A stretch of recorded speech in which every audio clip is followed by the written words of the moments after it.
Hello, everybody, and welcome back to the DCU Experience, New Dimension Who Dis, episode 27, coming at you hot, coming at you heavy. We've got three legends in the booth this week. Crisis to my left, True on my right. What's the rest of that lyric? Joker's to the left of me, something to the right.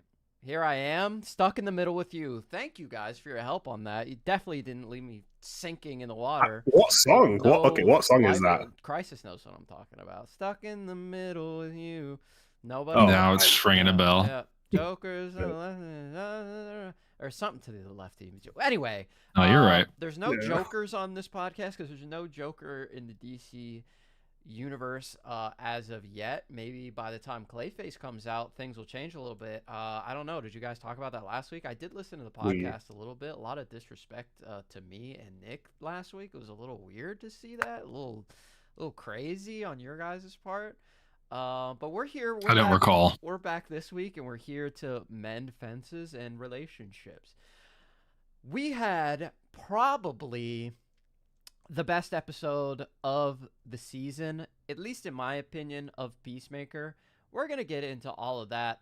I wanted to, first of all, get into an overarching question that I believe True posed to me earlier in the Discord. He asked me, is this season hitting better than season 1 for you? I personally said the payoff is what matters because the setup thus far has been way better. And I think having the advantage of a first season, you can go into the second season. We already know all the characters. You don't have to spend too much time establishing them. I think the setup has been a lot better. Only real criticism is give me more Adrian. Give me more Vidge. Put him in the suit. Let's have him kick some ass. But if the payoff is as good as I'm anticipating it will be, and what's going to happen, then I would say yes. What do you guys think? Yeah, I mean, this season's building off a lot. Suicide Squad season 1, Creature Commander. So we have like a lot of character backgrounds. So you don't have to set up much. We know where everybody is coming from. So I do agree that the setup is being a lot better than season 1. It has a little bit less action. I feel like it does have a different tone to it. It feels a lot more. Season 1 was personal, but this one feels, because it's every single plot point is revolving around Chris, right? While in season 1 you had the butterflies, which were kind of their own thing, because even in this, the dimensional portal matters because it's Chris, and then obviously what's on the other side matters because it's Chris. So it's all tightly focused on him the entire season. Yeah, Crisis, thoughts? I think it's a little bit of an uphill, similar to the intro theme, because the first time we heard that, the first season, the first exposure to James Gunn doing a television show, it all felt very new and exciting. Whereas I think, similar to your point, it all has to do with the build up and if they stick the landing. Because honestly, I think some of these episodes have been kind of slow, kind of lacking with action. There have been, obviously, it's not totally devoid of any of that, but I mean, it is a more somber season than the first one, and I think maybe it's kind of not necessarily in a bad way, but we just have to see if it sticks the landing, because it is kind of betraying the first season's very irreverent energy. Basically, everyone here is they're torn between two worlds. In the case of Chris Smith, they feel betrayed. In the case of Vigilante, they're impoverished and broke. In the case of Adebayo, Harcourt, similar position, also being pulled between two worlds. Her friends that she made in the first season, or her desire to be, of use to the intelligence community. But yeah, I mean, it seems like it's its own beast, and we're gonna have to see if by the end it is able to prove that approach is worthwhile, because it has a very different vibe than the first season for sure.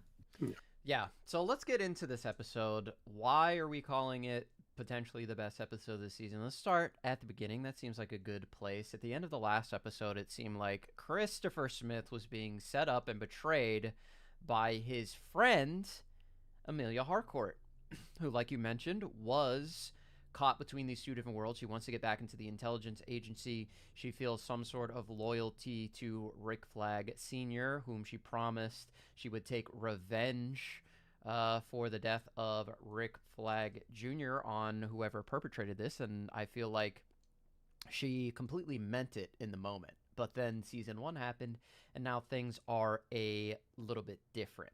So it kind of looked like she was betraying him, but we find out he shows up to the ambush and knows it is an ambush. So he, Peacemaker, being actually pretty intelligent, really good at his job, is able to avoid any sort of gunfire that he could anticipate from snipers, going around, smooching with the crowd, playing soccer with the kids, petting the dogs, yada, yada, yada, getting close to Harcourt, finding the sniper, positioning himself on the other side, and then asking her the pivotal question, which decides what he's going to do. Will I stay on this universe, or will I move on to a different universe where I feel like I'm more loved? And the question is,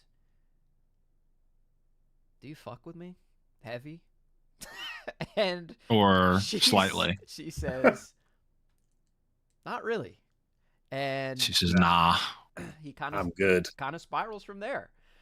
So what do you guys think about this? Chris is a very like self-destructive character, and this seems like kind of a self-destructive thing to do. And James Gunn laid it out really nicely. We can talk about it later, where it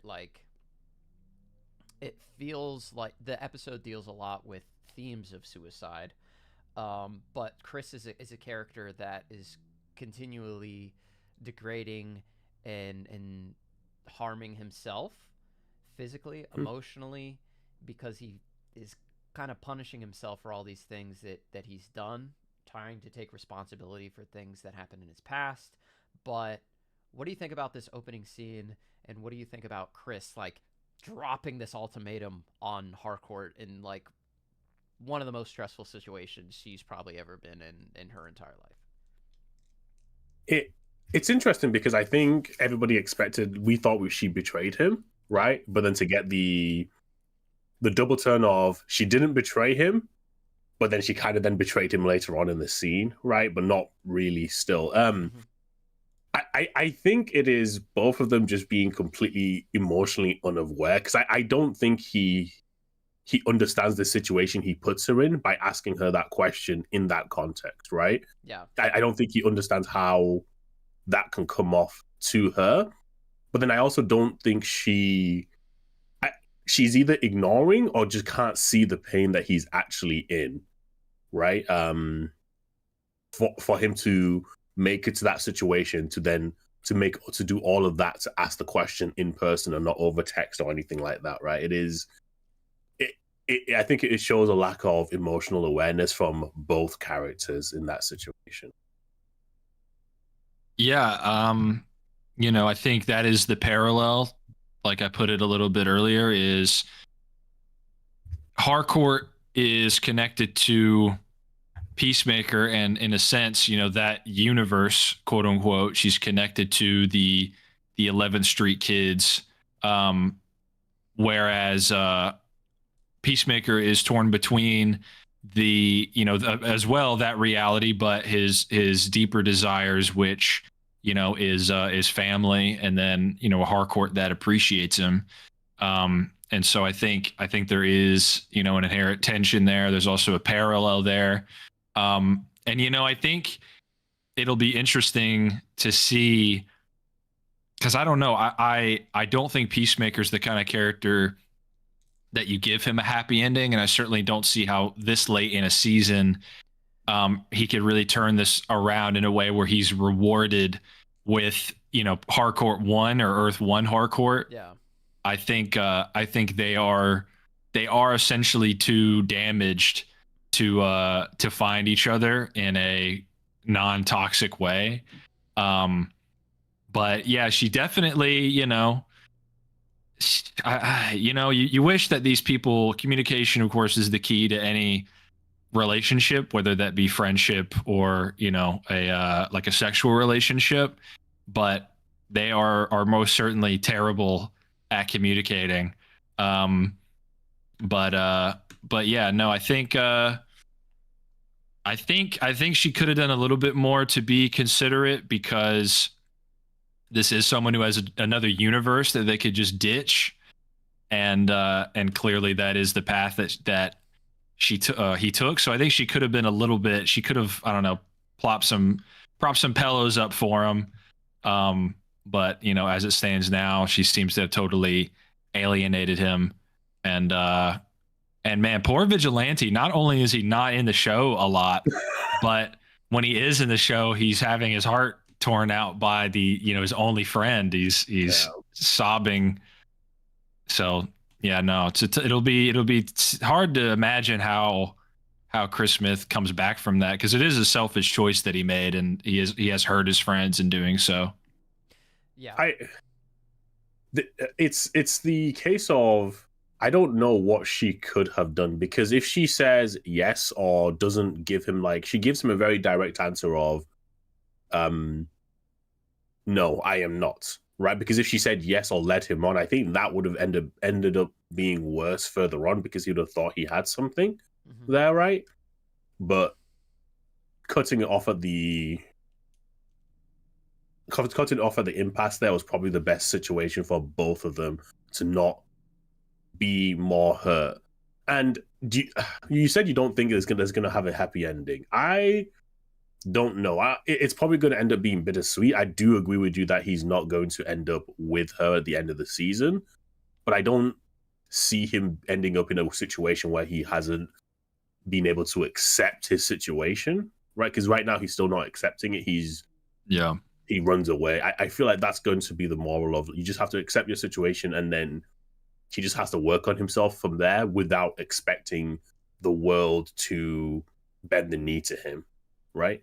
Yeah, I think it's interesting, the idea of a happy ending, because we got kind of a happy ending in the last season, but this one seems like it's way more personal, right? And I don't know if we're gonna get one for this season. It was a little bittersweet in the way that, like, the team kind of had to break up, but not really. Like, they found each other, and they found this new family, and now the family is like fractured, and it's kind of like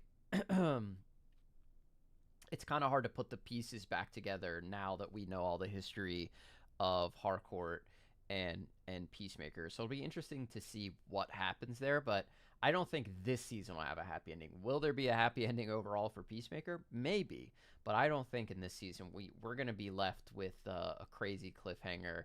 And it's going to set up Man of Tomorrow. We can talk about that a little bit more, because James Gunn said something really interesting in some of the director's commentary that we can talk about. But let's move on to the rest of the scene. Judo Master gets involved. Who gave this guy a gun? He can't shoot. He's terrible. He can throw hands. Why did they give him a sniper rifle? It makes no sense. Yeah. But anyway, Judo Master is there with a gun for some reason. Why didn't you give it to Sasha Bordeaux? She's a cyborg with perfect accuracy. Seems probably like the best thing to do. But we do find out that Sasha is a cyborg. She had the majority of her body destroyed in a tragic accident. She was turned into a cybernetic being. And we get to see a pretty cool scene of her badass eye, where she's like 98.998% accuracy. I can blow his brains out right now. It will be lethal, but I can do it. Obviously, Rick Flag didn't want that to happen, because he wanted to put his hands on Peacemaker himself. But we did see Harcourt intervene and take down Peacemaker, and Peacemaker is brought back for questioning. Thoughts on Sasha Bordeaux? Happy with the revelation? We see her in the comics sometimes a cyborg, sometimes not, but I think more recently she's been a cyborg for the majority of her, like, quote-unquote modern appearances. But I like it. I'd love to see more of her backstory. Hopefully it does involve Batman in some way. I think that's what everybody wants to see, but except for True. Not me.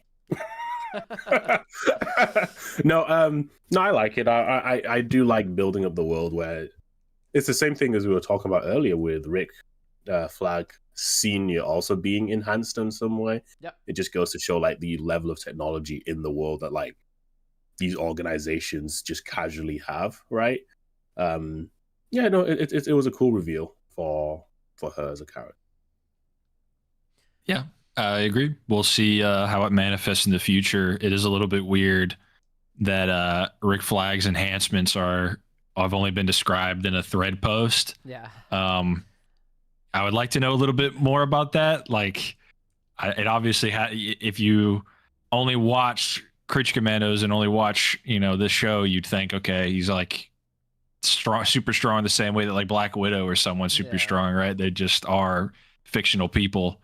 So I'd love to see that get elaborated on, because obviously with Sasha, it was like a very heavy-handed, this is cyborg eye close up. But no, I want to see bodyguard Bruce Wayne, Sasha. I think someone asked James Gunn, like, is this character going to meet Batman? And he was like, how do we know that she hasn't already? Yeah. So some implications to the wider lore there, but yeah, interesting inclusion, pretty deep cut. I certainly would never imagine that character to be adapted in the live action universe for sure. Yeah, it's interesting the way that he's gone about world building at this point. I think it's been really subtle in a lot of ways, but also like crazy expansive in others, and I think this is a cool subtle nod. Now, the Marvel Cinematic Universe did do this all the time. They would just put in like a random character from the comics, and then that's all they were. They were just like a cameo, and they had nothing to do, and they never showed up again, and it was like, oh, that guy was in the Thor comics, and then he never interacts with Thor ever. I hope that's not the case here. I hope we get Sasha and Batman involved with one another's story in some capacity at some point. Would be really cool. But we get into the interrogation scene, and it is like your typical, hey, clear the room, turn the cameras off, I got to get some information out of this guy. You've seen it if you've watched any sort of cop procedural or any like movie with police officers and there's an interrogation room. If you've seen The Dark Knight, you know what's going on. I'm going to beat this guy within an inch of his life, possibly kill him.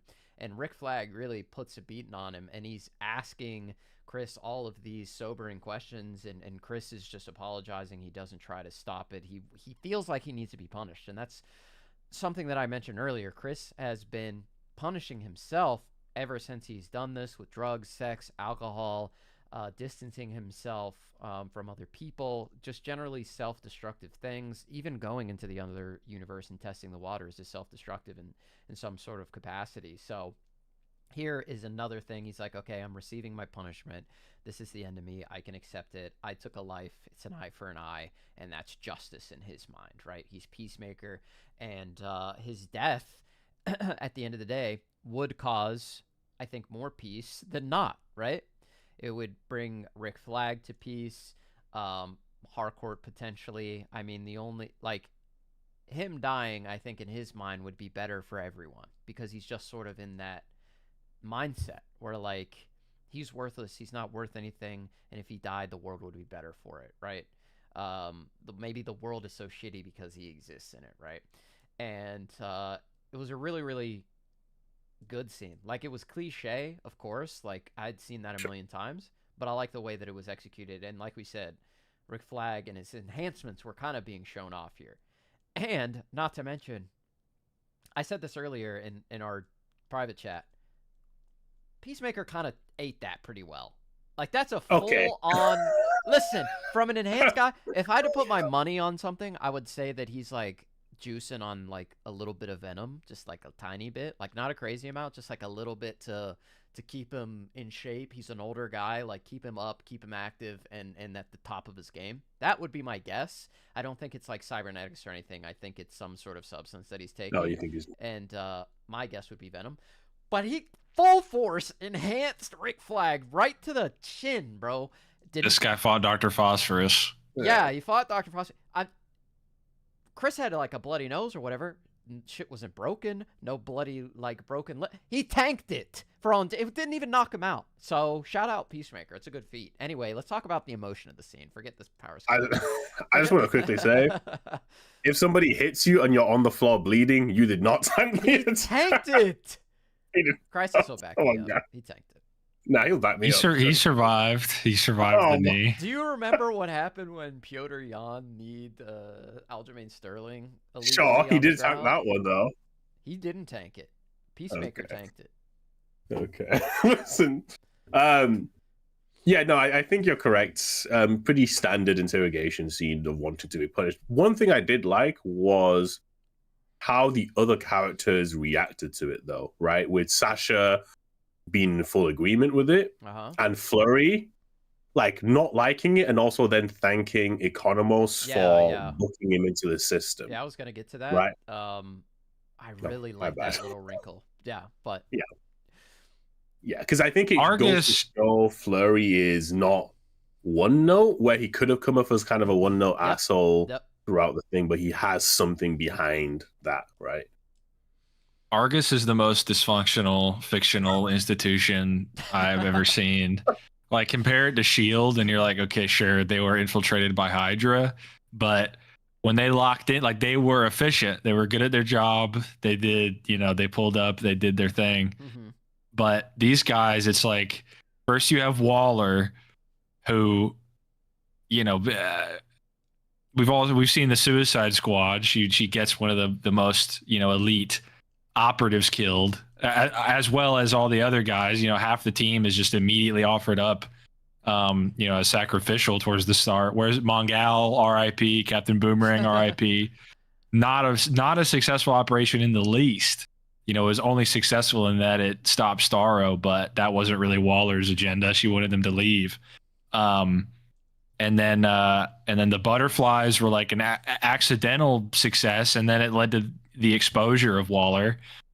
And then we have Rick Flag, who is next in line, but so far it just seems he's fueled by revenge, and it's a little bit more nuanced because he knew he wouldn't kill Peacemaker. He wanted to bring him in. He wanted to sort of, beat him up. That was the extent of his personal, vengeance.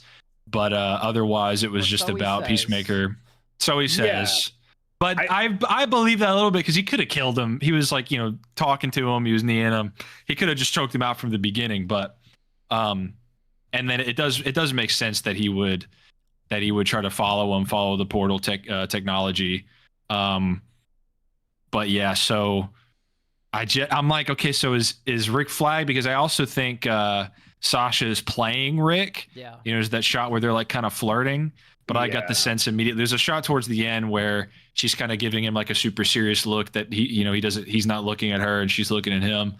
And so I'm like, okay, so she probably senses that he is emotionally compromised.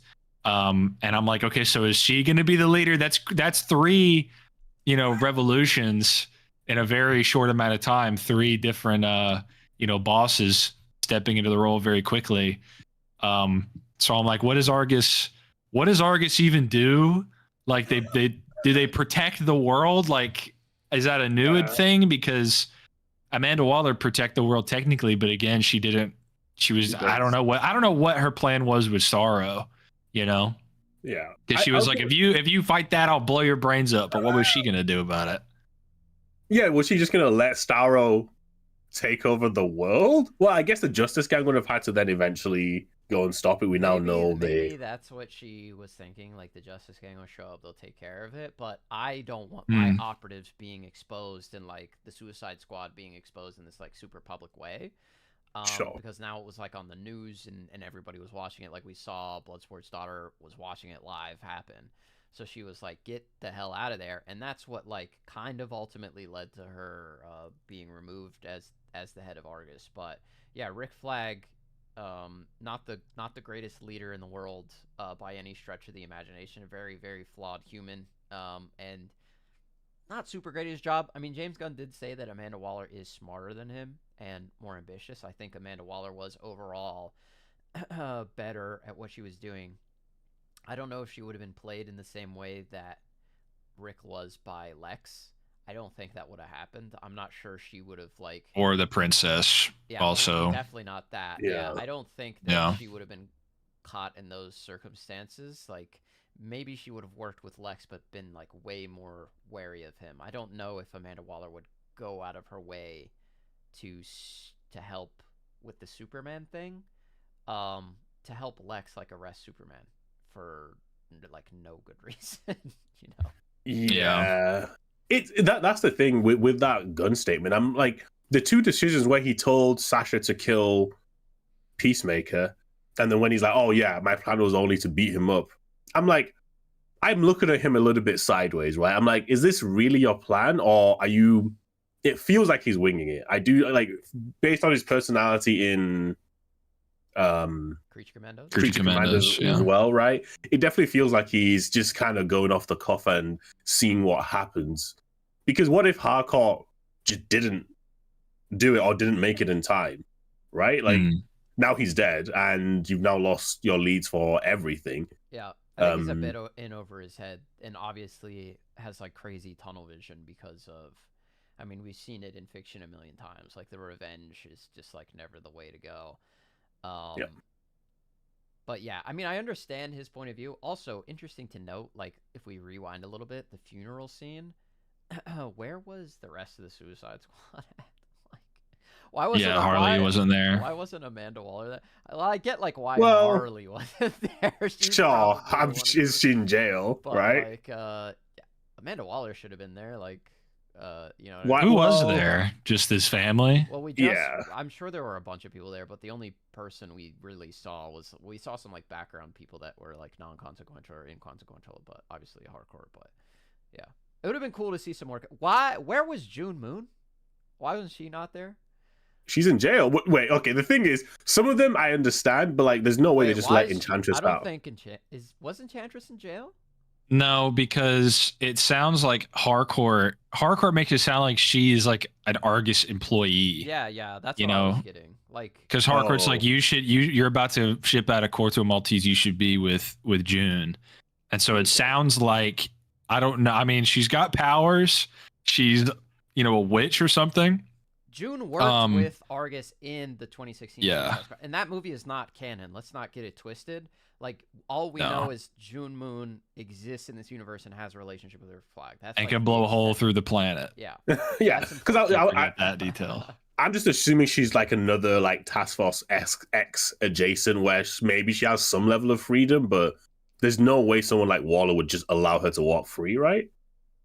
But yeah, no, I would say that I agree with Chris. I think in my head canon, she's June Moon, also the Enchantress. The way she begins the 2016 Suicide Squad is the function that she still operates in today in this universe, where June Moon is a close ally to Argus, because the Enchantress is inside her, and they use whatever means to control the Enchantress. One of those. I see what you mean. Okay. So I don't think any bit of like her ever being a threat from the 2016 movie ever took place. That happened. In my opinion, I don't think any of that happened. Yeah, and it's probably not Cara Delevingne playing the character. It's funny that I'm just looking at the scene again. Rick Flag's picture at his funeral is like a photo of him in his like fatigues with his guns. Like, not a happy picture of him like petting a dog or like, with his family. That's usually what you see at a military funeral, though, right? Yeah. Sure. Maybe. Okay. I guess if that's how he would want to be remembered. Yeah. What he was. It just looks like there's a bunch of randoms, just a bunch of total random people. Like we should see Economos there, right? We should see Economos is there. Economos is at the funeral. We should see the one woman from. Well, I guess she was probably arrested for like treason for hitting Waller with the golf club. But well, no, wasn't that actress in Superman in the like Secret Service or whatever, like dark government room they were talking in? I think that was the same actress. But it might not be canonically the same character. Yeah. Anyway, there should have been some more juice in that room. At least June Moon. Maybe is there a woman in the background? I mean, but then now you guys are asking for you guys are asking for the we want the cameo fest, right? I don't want a cameo fest, but maybe. I mean, listen. What if they were like, around. I don't know. What if they're like, the Batman actors in the background? It would have been. I think June at least would have been like. Sure, I agree, but then that was his love interest. That was his dedicated love interest. Like, she's losing it. She's like weeping like openly, and like maybe her and Harcourt like catch eyes with each other, and it's like an awkward like little moment, and then like Rick interrupts and talks to her. Like that would have been like perfect. That's what I want to see, but I'm sure they would have to recast. There would be a new. I mean, they could even do like. They could just do like, oh, we see her back, we see her hair, right? So you don't really see her face. It could be anybody. You know type who should have been there, guys? Here we go. Shout out to Nick. He's not here to say it. Katana, because he had actually out of anybody, she had his back. Yeah. And he did the due diligence to find out how her sword worked. Yeah, she had his back. And where was she during the Suicide Squad? She didn't have his back. She failed, and he died. So actually, Bloodsport. Where is he? He's not going to that. I mean, maybe he Bro. would. They were like homies, actually. They were. Yeah, like, He met him for like a day. He knew him for one day. I mean, they knew each other before. Yeah, Did he they? would have worked While he with was them. in prison? Before that. Yeah, he probably went on other missions, right? I thought they worked in. They were like in the military together or something. I Maybe don't remember recall. that. Because I was just thinking, like, he did kill or try to kill Peacemaker for Rick, right? Mm-hmm. At the end of Suicide Squad. But yeah, that's Yeah.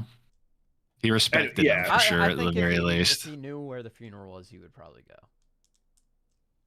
Because he's free, probably just with his daughter somewhere, right? I would have retired if I were him. I'd be like, no more assassin stuff, no more like being a supervillain.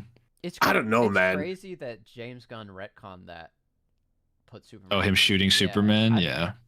I don't know why. Like, why not? Why don't? Well, because there's not that much kryptonite, right? Yeah. So. I mean, like, okay, one bullet of it. Sure, unless Lex made a random kryptonite bullet and then gave it to Bloodsport. That should have been the friggin' Superman prequel book. It should have been that. It should have been Bloodsport and not Metallo. Well, cool. Anyway. Yeah. Anyway, let's go. Let's get back to before we continue. A question. Sure. Do you guys think Sasha is working for Waller? She's probably working for Batman. Oh my god, yeah. Baby. Yeah, she's probably Batman's like, let's figure out what Argus is cooking. Hey, and she was gonna murder John Cena. I mean, she would have shot him in the kneecap because Batman does not kill. Yeah, that was okay. Yeah. Well, I mean, she's Bruce Wayne's bodyguard, or was. Yeah, well, I'm just saying, if she is working for anyone, it would be Bruce Wayne, and I feel like Bruce Wayne, as a front, would not say, "All right, listen, if someone's trying to kill me, don't kill them, shoot them in the knee." Yeah, like Bruce Wayne's bodyguard would kill to protect him. Sure, So Bruce would intervene to stop them from make it look like an accident. Like, yeah, he would trip on his shoelaces and knock her down before she gets the kill shot off. Yeah. Catch the bullet in midair as it's getting fired. And his teeth. Yeah, for sure. I agree. Deflect it with a batarang. No one notices. She's working for Bruce Wayne. I need you in Argus now. Anyway. Yeah. Back to the episode. We have the interrogation. We have the chokeout scene. It gets interrupted, and then we find out because Economos decides to have a spine at the right time and is convinced by Harcourt to book Peacemaker so he is not killed. It was a noble thing that he did, but he did it under duress and because he wants people to like him. And then, like True mentioned, we had that really cool moment with Flurry, and this is one of my favorite aspects of James Gunn's writing, where he can do a lot of character building in a little bit of time, and it was literally one line that completely changed the texture of Flurry's character for me, and that was one of my favorite moments of the entire episode. I love that, and now we might be seeing Flurry maybe change allegiances by the end. And, I mean, it's Tim freaking Meadows, so if you can get him in more Peacemaker, that would be cool. But, yeah, I really liked that quick little line, and I think it added a lot to the character. When he got spit on, that was another moment where I'm like, okay, so there's a crack broke through. Like, he's not just being irreverent, poking and prodding. Like, he was pissed when he got spit on. Yeah.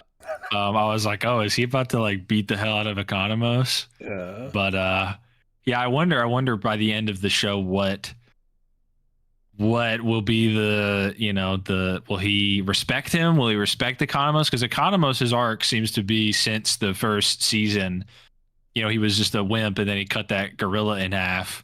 And then this season he's kind of like, he's still worried about losing his job. He's still, worried about crossing anyone at Argus. But I mean, he spit on one of his superiors because they were antagonizing him.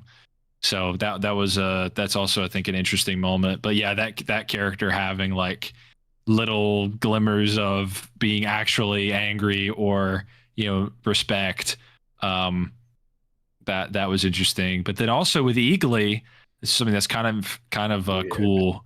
He's the prime eagle, but beyond that, it seems like we will be getting more Merle Dixon in the DCU because James Gunn was basically like, yeah, we wanted an actor for this role, but he couldn't do it. So can you just do us a favor and play this guy? And it was under the condition that you will play someone more important than whatever, Eagle Killer. Yeah. Red Saint Wild or whatever. Yeah. Classic character that everyone loves and knows and adores. Yeah, that's interesting. I mean, people always talk about like James Gunn hires his friends. Bro, every director does it. I don't know why James Gunn gets like so much flack for it. Literally every single director does it. From Tarantino to Spielberg to whoever. Christopher Nolan. Like, haven't the Russos only directed MCU actors in their other movies? Yeah, like, all right, Chris Hemsworth star in this random like military movie, like, and then didn't they do? Was it Chadwick Boseman they did they either produced or did a movie with, and then there was a Tom Holland movie, and then Electric State with Chris Pratt. Like, they made friends through the MCU, and then just funnel the money back to them with all of their, so it happens across the pond, as it were, at Marvel as well. But I never hear anybody talk about that. Yeah, why are we complaining about like more of these because like all of James, maybe you could like, maybe there's like a legit complaint about like Sean Gunn coming back, but like Michael Rooker is freaking awesome. Yeah, he's great. Like, I just don't complaining about more Rooker. The only time I think you can complain is if like he casts someone in a bad role or they're just not a good actor. Then like we can have a problem. But if they're, who cares, man? Are we gonna complain about more Nathan Fillion? Like if Chris Pratt plays Booster Gold, are we gonna cry about that? If Palm Clementif isn't? Hold on, wait. I would cry about Chris Pratt playing Booster Gold. Actually, yes. Okay. Yes. I don't know I'm how. Good. Like I'm good. He wouldn't. I'm good. You wouldn't love that? Nah, he's good. That's good. It is low hanging fruit casting, but it's because it's apt. It's because it's perfect. It's perfect. It is. I can't. I don't want to see. It's the same reason I want them to cast like no names that I've never heard of as these characters. I want to be able to see them. Right. I don't like every single time I see Daniel Radcliffe. I just see fucking Harry Potter, right? I don't want to see Star-Lord when I'm looking at Booster. You'll be looking at Booster Gold, buddy. Nah, to be Star-Lord in gold. Anyway, shout out to Chris Pratt. We'll see his Booster Gold soon. But Cast me. Yeah, we get into the Eagley subplot. Was not seeing this coming. We have a big punt gun. We have some Looney Tunes type stuff happening in the B plot. And I really like it. I liked it. It was cool to have Eagley have like an adversary. And the end of the last episode, I've been actually listening to that song. I've been hiding for far too long, when he's like dancing around the fire and he's like doing his mystical like. Yeah, I do love seeing magic. Yeah, doing his like third eye is opened and he can track the prime eagle. That's like some sort of magical ability he has that he learned. I'm assuming from the native people of North America, because that's like where he gets all his style from. He's got the braids, the whole outfit and everything is all inspired by that. And then he gets in this skirmish with Eagley. He thinks he shoots Eagley out of the air and kills him, but of course we see all the other eagles come down and attack him. And it is sort of like a reference to the earlier episode where Economos was just making some stuff up. He's like, yeah, another eagle came and knocked you over. Isn't that wild? And he was like, that's the prime eagle. And, you know, we were all thinking like he's that Yeah. What are you talking about? But then it ends up being true, which is really cool. And then we get the badass shot of Eagley and like all the magic, his eyes glow, and I changed that to like the DCU or the first floor because I had to. It was badass. But it'll probably go back to Superman. But that was just a really cool, fun moment. And now Eagley is like supernatural, and I guess it makes sense because he's soloed like an elite strike force of Argus agents, and he's clearly more intelligent as well than a real Eagle would be. Yeah, he's clearly like a caller that could like translate his speech. He could probably just like talk to you like a normal person. It's weird though. James Gunn said there's no way Eagley could beat Crypto, but I mean Prime Eagle like that. You know, okay, he's not. What are we saying here? But he's magic and Kryptonians. Y'all cooking with gas. My bad. Yeah, so magic Prime Eagle might Eagle Boy Prime. I mean, I'm just saying. Okay, we're just saying. Yeah. Eagley would beat a lot of people on the tier list, so we had to finally put him on. He's got a great feat. I don't think a lot of people are taking down that strike force like that. Yeah. Yeah. No. I mean, yeah. Yeah. So shout out Eagley. I like Red Saint Wild, and if you listen to the Peacemaker a podcast, Michael Rooker had some really illuminating things to say about that scene, and I'll kind of recap it here, but you can go listen to it in full if you'd like. But James Gunn had written the scene in one specific way where he felt like Red Saint Wild was like pleading for his life when he was saying like, I'm sorry, yada, yada, yada. But Rooker read it in a different way and felt like the character was genuine. Like he was genuinely like heartbroken over the things that he had done, and he wanted forgiveness and he wanted to change. But if this was his fate, then he was just going to apologize and accept it. And I thought that was really cool because James Gunn was like, that's way better than what I had in mind.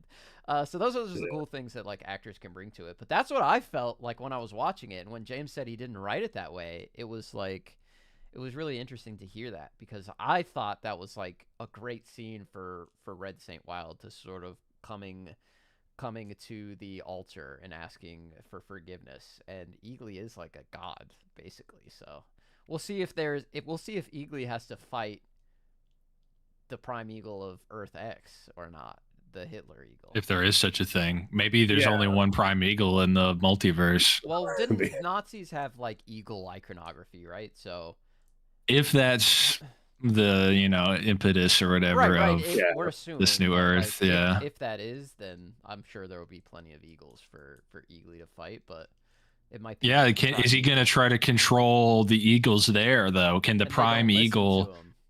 Maybe they wouldn't, but could the Prime Eagle possibly, what if eagles just start pouring through all 99 of those doors because Eagley makes the call? Is he the Prime Eagle of the multiverse or just that? Yes, just one Earth. Are there eagle-like characters in space? So if he's the Prime Eagle, can he control any eagle-type character from other planets? Like a Kryptonian. Yeah. This Crypto's a dog, right? Right. Yeah. There's probably just eagles on Krypton. That's what I'm saying. Mm. Yeah. If Beast Boy turned to an eagle, would he be under Eagley's control? Would he just be compelled to listen? Yeah. Good question. Well, whatever powers the Prime Eagle will probably be where Beast Boy derives his powers from, right? Maybe, yeah. The red, potentially. Red. As long as he's green source of all animal life, not red like he is in the New 52, which was horrible. Yep. We don't like that. We don't like red Beast Boy. That's not right. I prefer my changelings green. Thank you very much. Agreed. True thoughts? I'm a big fan of Red Beast Boy personally. Whoa! Hot take. I don't know. I like whenever we get new facets of the verse, more magic stuff, like just random people being able to do cool magic things that's I like cool. that. It just happened and like we're not questioning it. It's just like awesome. But also, why? So twice now, Eagley has gone towards the door. I don't know because in the first episode or early on, Eagley was the one that kept pecking at the other door, and in this episode, he does the same. Why? Is Eagley from that dimension? Oh, it's Eagley, an alien technically an alien eagle from another reality. Yeah. He Oh, was. Where- that would make How sense. did the Peacemaker even meet Eagley? What is Eagley's origin? Because Yeah. when he's a kid in the flashbacks, there's no eagle. Mhm. You know, like when he's going shooting with his dad and his brother, or when he's fist fighting his brother, there's no Eagley. Yeah. And then obviously in another reality, if Christmas life took a different turn, he never would have had an eagle. There would be no Eagley at all. So I think that might be, you know, you have I would consider the Eagley thing probably like a C plot at this point. But the C plot, that might be how the two plots converge, you know, because I think it was pretty intentional that that his brother was like, "What's up with the eagle?" You know, Yeah. it's they have no idea why he would have that. So maybe Eagley came out of that door. Maybe that is Eagley's home dimension, Yeah. and that's Yeah, why he's he trying to wants get to. back home. Yeah, but yeah, I mean, I feel like once you set up the Prime Eagle, that has to tie back in at some point. That has to loop back around to the A plot. Yeah. Yeah, it's funny because when I first heard, I was like, okay, this is going to be some joke side plot. And then I was like, okay, well, I guess something's going to have to happen with this scene, right? It seems. Eagley versus Aquaman from the DC Extended Universe. Who wins? Every eagle versus every fish. Yeah. I think the Birds hunt fish. That's true. They have the aerial advantage, but there's like Wait, don't dolphins hunt birds? It's like an earth-shattering. I don't think so at all. No. No, I swear. There's like a fish that jumps up and catches birds in the sky. That's not. Well, dolphins aren't fish. Dolphins are mammals, right? Oh my. Yeah. Okay, y'all are trolling. What do you Dolphins mean? are one of us, bro. Okay, what's the difference between a fish and a mammal? I don't know, bro. Try breathing water. Dolphins don't have See gills. how long you can hold your breath. They have lungs. They breathe like Yeah, we they have do. blowholes. Come on, true. Checkmate. Okay, no, yeah. They don't have gills. They can't breathe underwater. Shout out to the mammals out there. Let's get to the end of the episode. So this is what I was talking about earlier with the whole notion of suicide, and James Gunn had mentioned like the note that Peacemaker left was like all intents and purposes similar to a suicide note because, hey, I love you all. My life fucking sucks. I'm out of here. And Opting out. he might as well be dead because he's going to another dimension. He closed off the way to get back and doesn't intend to ever return. So when you get this like super emotional response from somebody like Adrian, his friend is gone forever. He might as well be dead, you know? He's Yep. and it in some ways it's even worse because like obviously people that go down that route, and I don't want to get into like too touchy of a subject, right? But they're making a choice, right? And the people left behind have to grapple with the choice that person had made. And how do I factor into this decision? Like, why wasn't I more of a factor to stay around and not leave me, right? And that's all those emotions have to be going through Adrian's mind at that time. And they mentioned like that might be the first time he's actually ever cried or felt like real sadness, which is crazy because he is like kind of a sociopath for all we know. Yeah, I mean, I was making the parallel in a prior episode to alcoholism, you know, that to an addiction that you just opt out of your reality. But yeah, no, it seems like at least in some sense that is purposeful, you know, these illusions, these allegories. But yeah, and I mean, like I say, I think the most, because we know really at the end of the day, Peacemaker is going to come back. He's going to choose the other world. But I would hope he'd have to live with the consequence of essentially just, you know, saying, see ya, everybody, you guys weren't enough for me. It wasn't enough to have, you know, Vigilante, who in a sense could be like, this is the brother, you know, you lost your brother, it wasn't your fault, but you were given a new brother, or, you know, in Economos would serve that function as well. But you lost a family, but you were given a new family that's probably better, right? Like his dad was awful. Brother seems like a solid guy, but you never know. All that is, we know for a fact that Economos, Adebayo, to a lesser extent Vigilante, but maybe deep down in there's a good person. Well-meaning, I would say, is probably the nicest way to put it. Yeah.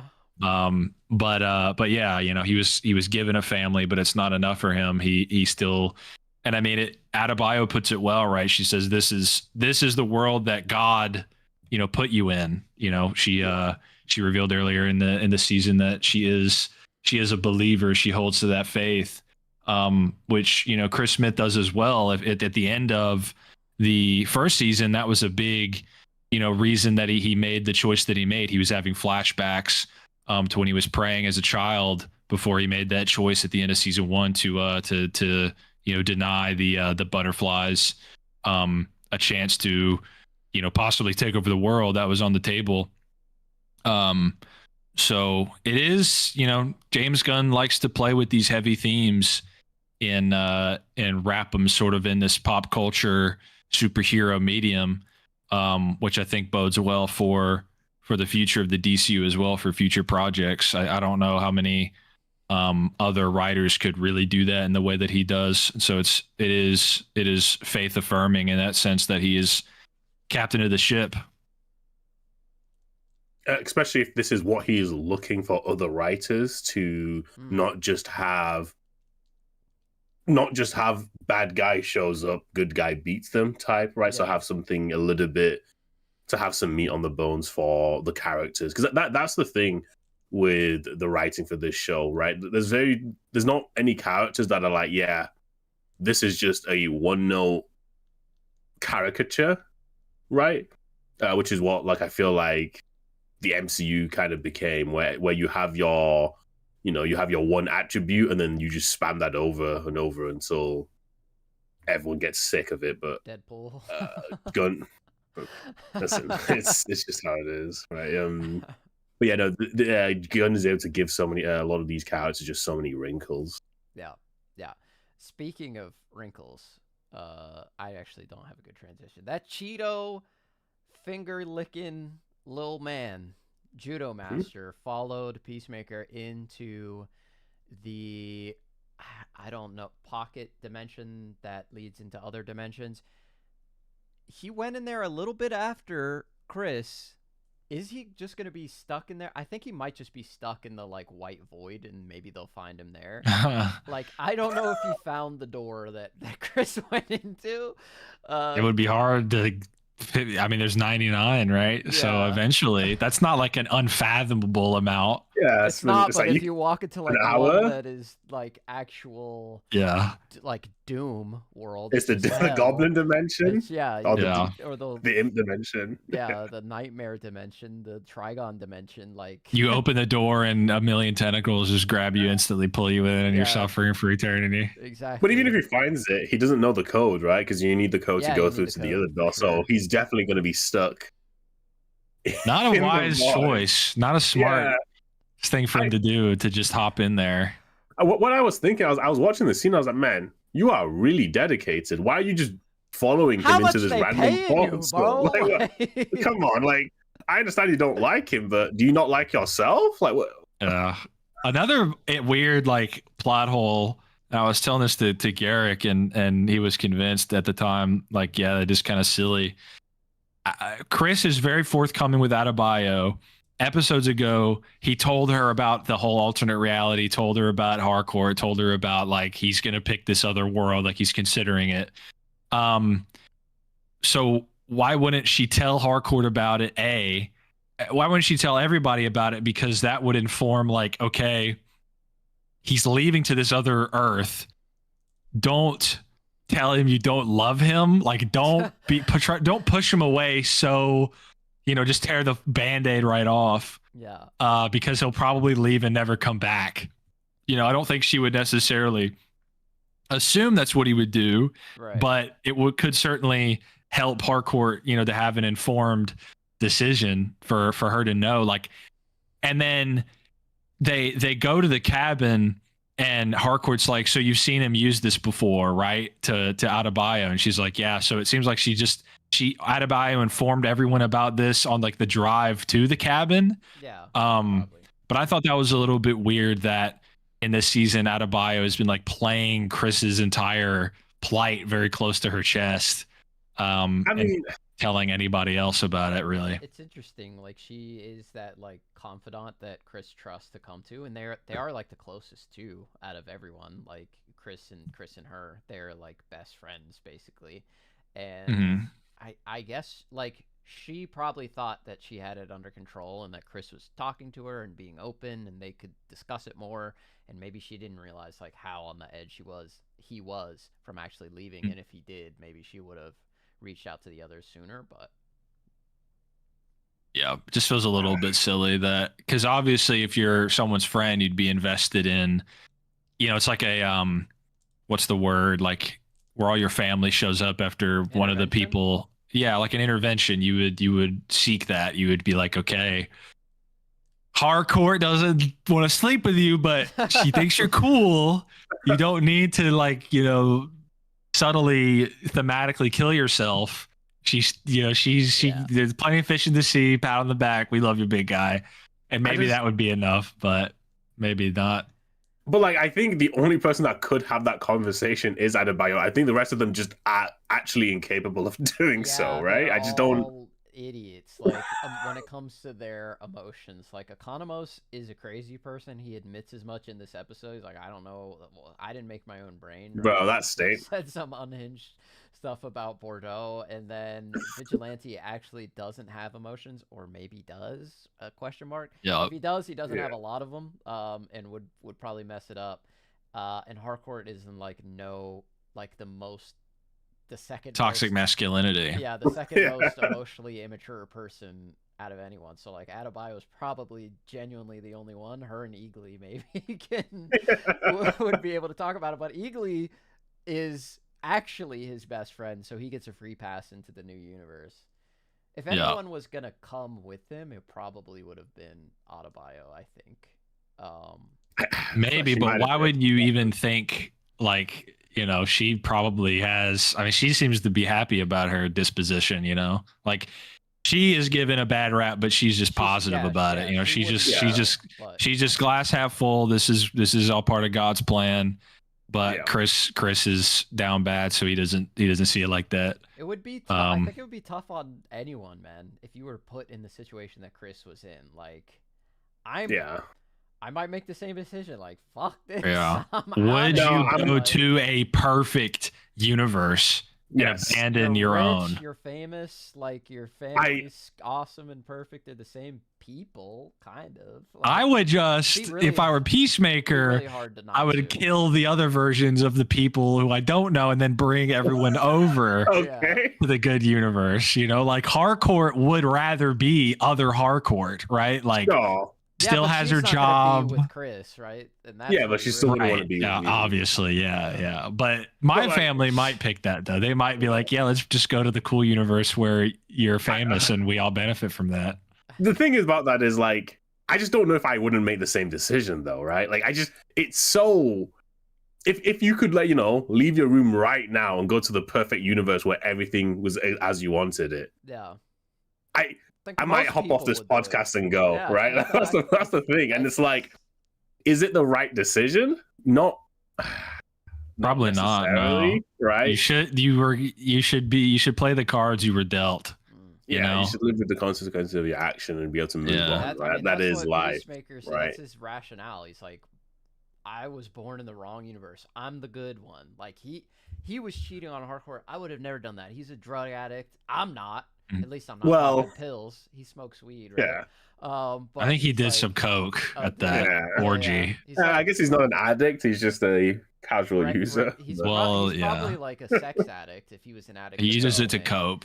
An alcoholic, but he's like, I would never cheat on Harcourt. I'm better than that guy, so therefore I should have been born there. He should have been born here with the shitty dad and the terrible life, and I deserve that.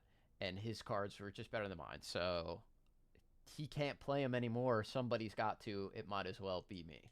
And listen, man, if I was in the same exact situation, I'm probably going through the door too, man. It's just Nah. I might tell my boys that I'm going. I'm like, hey, Yeah, listen, you'd have to go. You'd have to go. I might spend like weekends there. That might be like a good vacation. Or maybe the opposite. Maybe I would spend weekends to see like my real family. Yeah. Oh, right. I mean, How yeah. you shitters doing here on Hell World? Yeah. Let me pop into Hell World. Maybe it's cool over there. Maybe that is, you know, what if everyone else is living in utter hell, but you yourself are, you know, everything's going good for you. That would be a harder sell, because that's kind of what we're expecting to happen here with Earth 2 is like Adebayo, maybe Vigilante, all these people are worse off. I think that probably is the logical conclusion is Peacemaker is like, well, I guess everyone except Harcourt. Harcourt's great. And it seems like James Gunn and the actress have alluded to like her childhood was actually better as well. You know, she just had a better upbringing. She doesn't have the toxic traits that, you know, main Harcourt has. So I don't know. I want to know, like, how is Economos doing?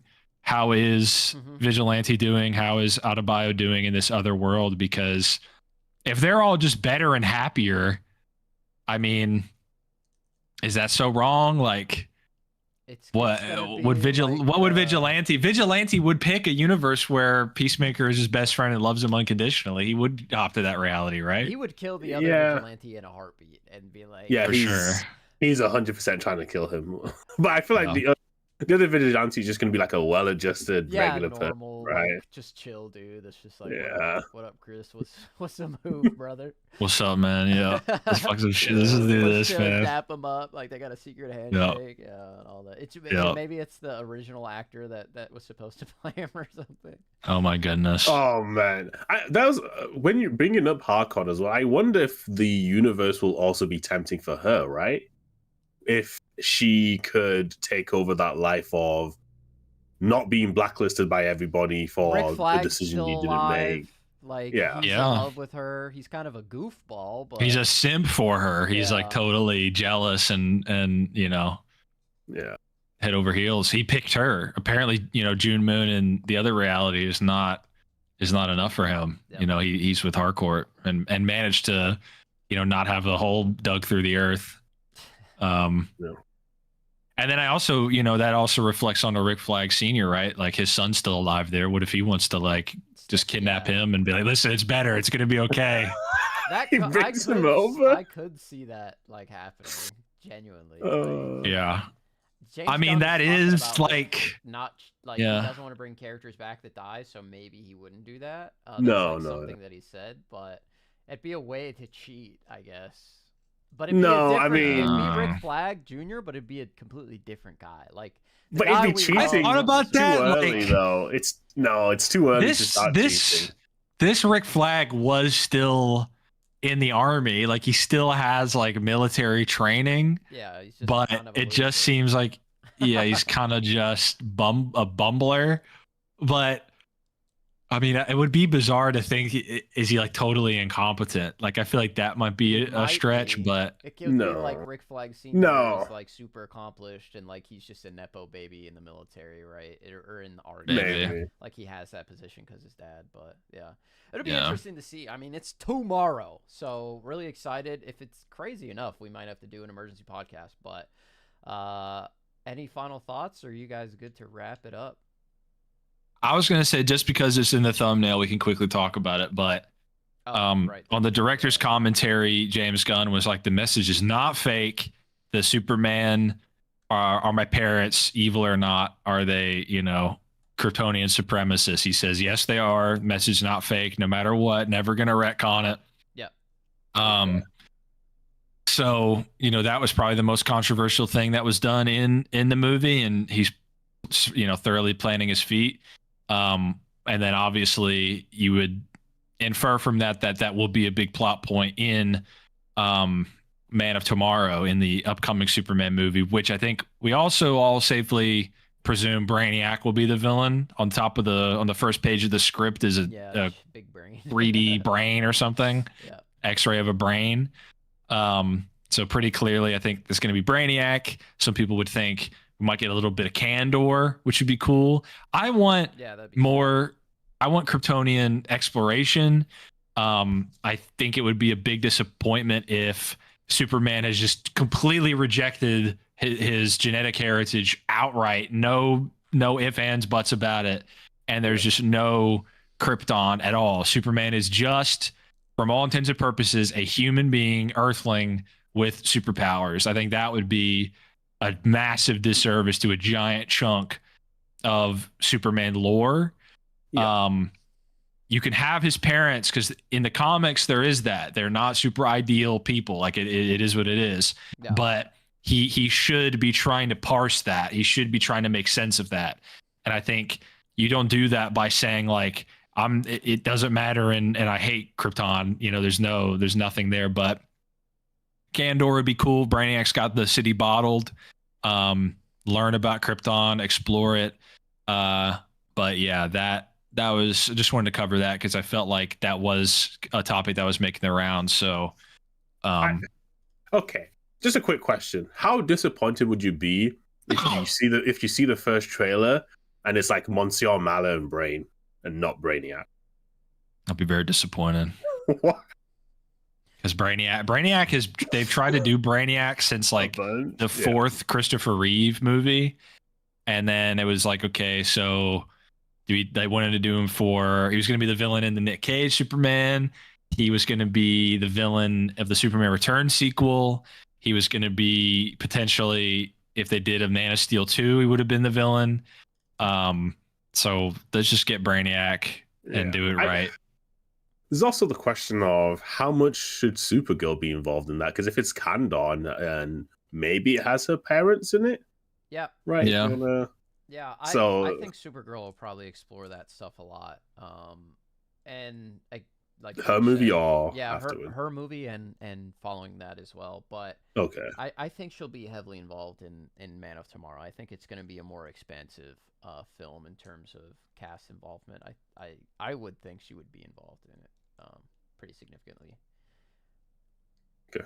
Unless she's like completely off-world on a bender or something, but I'm assuming we're going to address all that. It would be a crazy missed opportunity if that was the case. She just isn't around. Yeah. Again. Shout out to General Shepherd for the $2. Thank you for the super chat. Any interesting director's cut statements for Superman, director's commentary?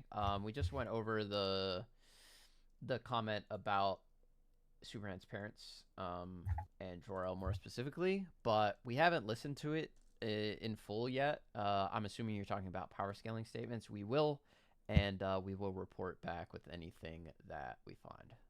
There was one statement I saw where James Gunn seems to heavily imply that Ultraman will return, which therefore means he survived the black hole into another dimension and finds. Yeah, I assume it's the case. I mean, are we setting up again? Are we going back? Is this the setup to, the team, the Crime Syndicate? Thank you, Crime Syndicate. Yes, is that where we're going? And I don't know, man. Cone-headed Flash. I want to see Green Lantern. Yeah, I want to see all those goofs. All those Superwoman, Owlman. Shout out to actually having the Lois actor play Superwoman. Ooh, you say, hey, hold on, now we're cooking. Wait, Christian Bale is Owlman. Okay, how are we feeling about that? Yeah, love it. Ship it. Let's do it. What about the Batman actor? Robert Pattinson as Owlman. Yeah, you guys wanted him in the verse. Yeah, it could be kind of interesting. Anyway, we got mega confirmation that it's not in the DCU from the mouth of Matt Reeves. So, I mean, I think that basically killed all of the merger ambitions. So, thank you. Wrap it up. Get ready for a new Batman. We're gonna have two Batmen. James Gunn Batman. Can't wait. Yeah, Batman, Batman fans fans. are always eating regardless of what's going on. Shout out to us Batman fans, the real ones, the ones keeping DC afloat. Without us, you'd have nothing. All right. I'd want nothing. You would have no DC Comics without Batman. I would burn DC down to get rid of that. Wow. That's crazy. All right. We're going to wrap it up. Thank you for tuning in to this episode of the DCU Experience. We will be back next week to talk about the bombastic episode number 6 of Peacemaker. Maybe we'll be back earlier than that if it requires it, but it might be tough for us to, hang back and not dig into it. So, okay, I didn't say anything important. You guys were sending messages in the group chat. I thought like maybe something I needed to do or fix something. I thought you were just sending monkey pictures to each other. So we are gonna keep it moving until next week. Thank you, everybody that left a super chat. Really appreciate that. We will be back soon. Love you. Stay safe. For Crisis, Nick, and True, my name is Garrick. This has been the DCU Experience, and we will see you very soon. Peace. Go.